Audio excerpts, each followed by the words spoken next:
Assalamu Walaikum. Hello friends, how are you? Welcome back to my another video. In this video, I am going to show you how to align text in Affinity Publisher table vertically. Let's get started.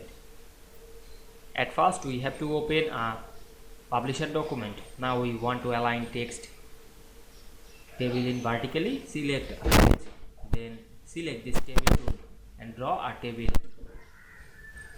Then write anything to this table cells. Click inside the table and write.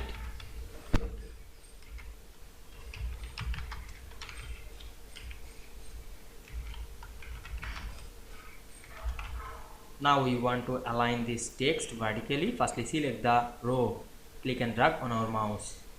Then go to the alignment option.